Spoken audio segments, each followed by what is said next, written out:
Guys, welcome back to another tutorial. This is something a little bit different, but I've reviewed washing machines in the past. Well, slightly. I didn't really like it wasn't just a full-on thing. It was sort of like one of those things that were in the background. But today we're going to be reviewing a new machine I brought a few days ago, and this is the Living & Co 10 kg washer / 6 kg dryer. So no one that I've seen has done a particular review on this product and this model, so I thought I would. So without further ado, let's get into it. So this is a 10 kg washer, so this will wash up to 10 kgs worth of clothes, and this will dry up to 6 kg. This will dry comfortably up to 6 kgs worth of clothes.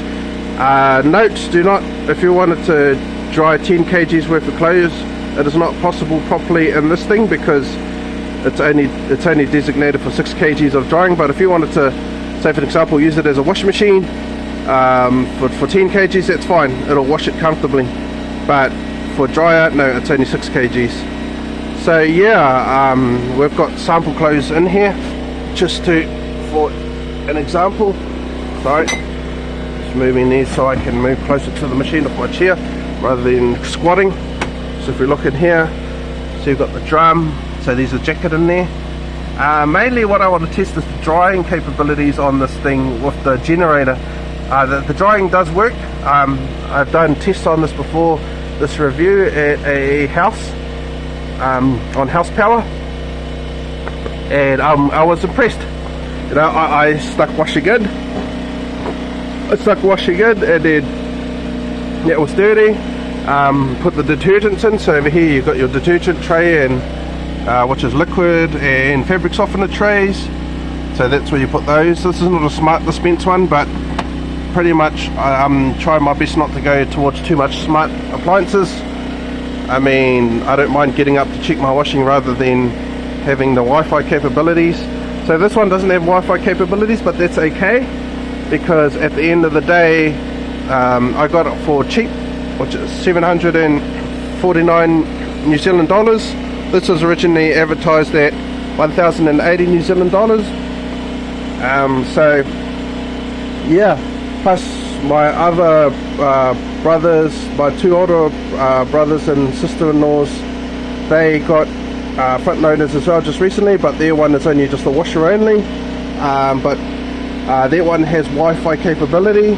One sister-in-law uses it, but the other doesn't. But for me, I want it to be different, so rather than having Wi-Fi capabilities, I would rather have a dryer built into the same unit, so it's a washer / dryer. So let's close the lid and let's look at the programs. So this program is daily, so this, I guess, daily is pretty much what it recommends. You would pretty much use this on the daily. So this is the default settings of this cycle. So if we cycle through these buttons here, so I'll just tell you what these buttons are quickly. So this is rinse, speed, water temperature. So this, because this only has one inlet, which is a cold, and then what happens is it's got an element underneath this thing that heats the water up, and then that's how you get hot washes in this thing, rather than how with the older washing machines you've got the hot inlet that brings in hot water either through your gas or hot water cylinder, depending which one you have. So at the moment this one is set to 40 degrees for the thing, but we can turn it off. And right by the temperature we've got the dry button. So there's no dry cycle being added to the cycle, but if we keep on clicking it, what you'll notice is, here we go, we've got the dry signal here. So we've got 60, 90 minutes, 120 minutes, 150 minutes, 180. So this goes up to 5.5 hours, which is 330 minutes. So now we've just added a dry cycle. You can add and remove cycles, or you can add and remove and modify things during the cycle. So say for example, if it was in the middle of its wash and I thought, oh, I don't want it to dry anymore, what I could do is I could actually take the dry function away. See, now it's just taking it away, so now it's just back to its normal cycle. You can modify other things, like if you go to spin speed, when it starts to spin the clothes out, the mixer goes 1400 RPMs, so that means that it'll spin at 1400 RPMs to spin the clothes out releasing, so that's pretty fast. So that's these buttons here, and then you've got the start button here, so when you start it, it'll end up just thinking itself. So what it's doing is it's just calibrating itself, so you'll know when the cycle starts because the first one will start blinking, and as it goes through the cycles it'll turn off. So once it does its washing into the rinse, the wash symbol will turn off, and then this one will start blinking, and then when it goes to the spin, that'll turn both of these off, and then this one will start blinking. See, the timer is blinking at the moment because it's still calibrating. So yeah, and then we can pause it.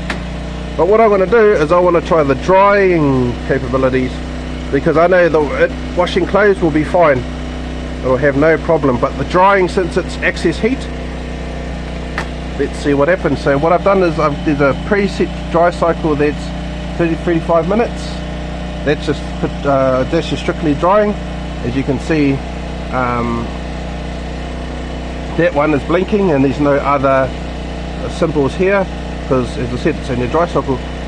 So let's test this, because I don't know how it's going to act on the generator. It works in power, which I was quite impressed, but we're running this off a little 2000 watt generator. So let's see how it does. As long as it can stay steady, even if the generator is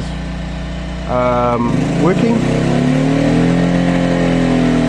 So now what happens is it's using that combination of the element that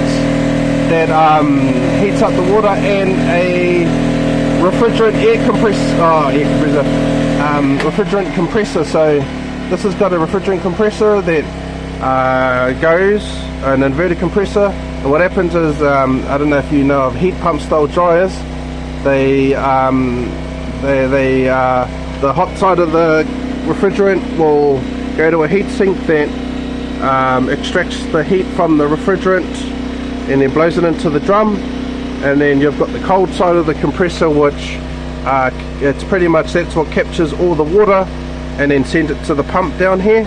So you've got your pump and your filter, and this is also how you check your filter. So if we pull, I'll just unscrew it anti-clockwise, and as you can see,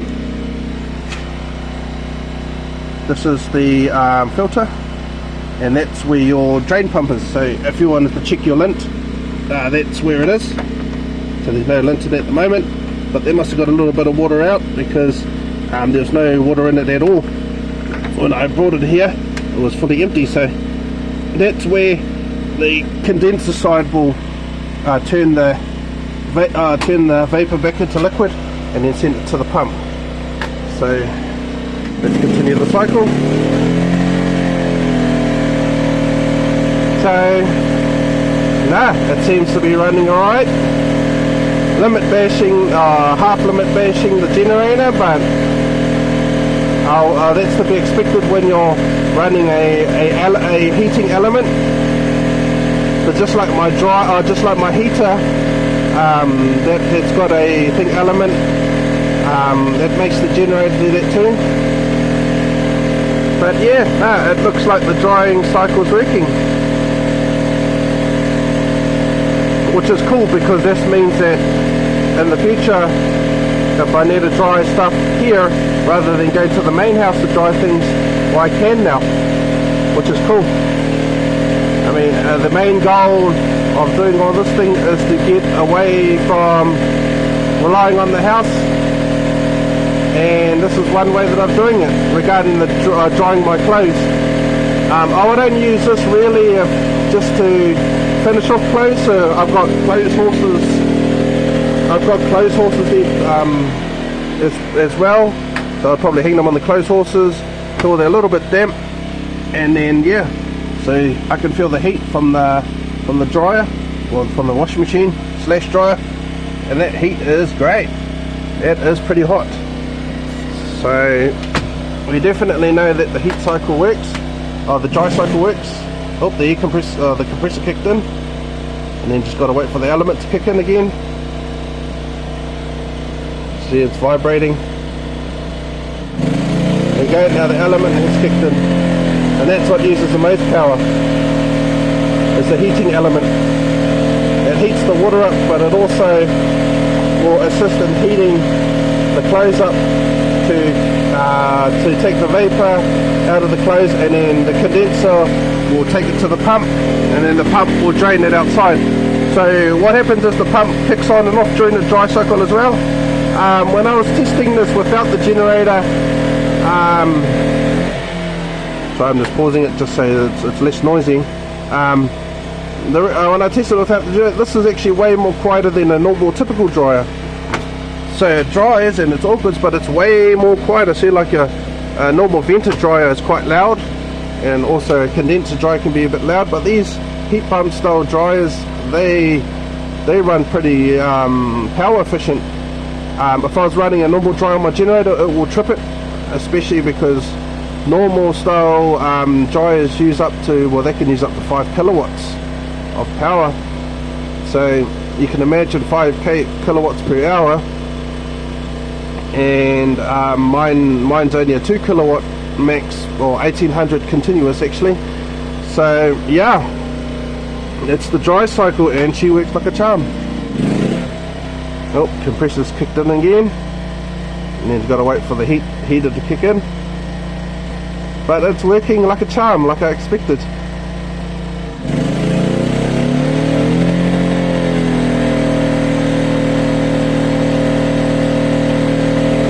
I can feel the deck vibrating, so I know that it's hard to see, but the clothes spin backwards and forwards.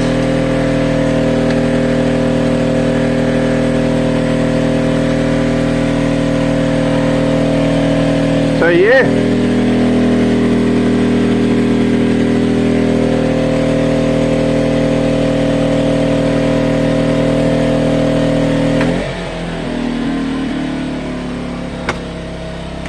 So pretty much, whew, that's pretty hot. That's pretty hot, man. And these actually get quite hot. These actually get just as hot drying as a normal typical dryer. So these have heat. These have temperature protection on it. So if this gets to a particular temperature, it will not allow you to unlock the door.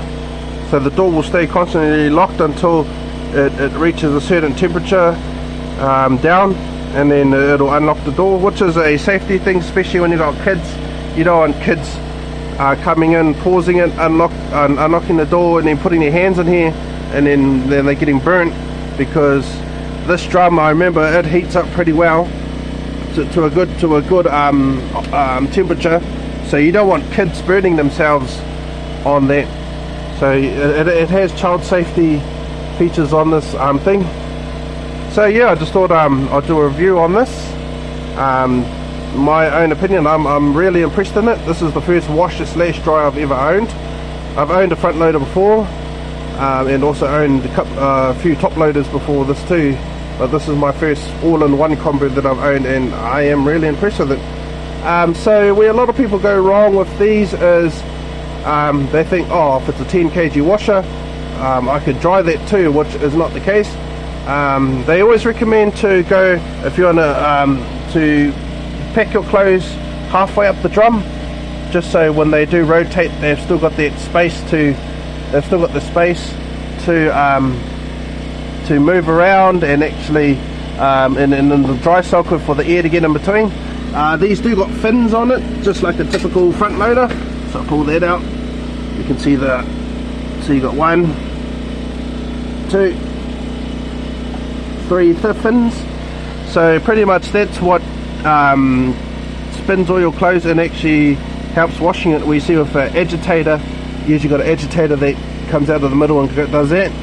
This one's an agitator-less too, but in general, front loaders actually clean clothes better than top loaders. So that was another reason why I got a front loader too, because of when I was doing research, that's what I come across. So yeah, that is my review of the Levin & Co 10 kg washer / 6 kg dryer. Hopefully you fellas have learned something. I'm sorry about my rambling. This is just what I do when I review something in depth. And well, as I always keep on saying, I really love this product, and I definitely will be using it quite regularly in my other washing machine. So without further ado, you have a good day, and until next time, ciao ciao.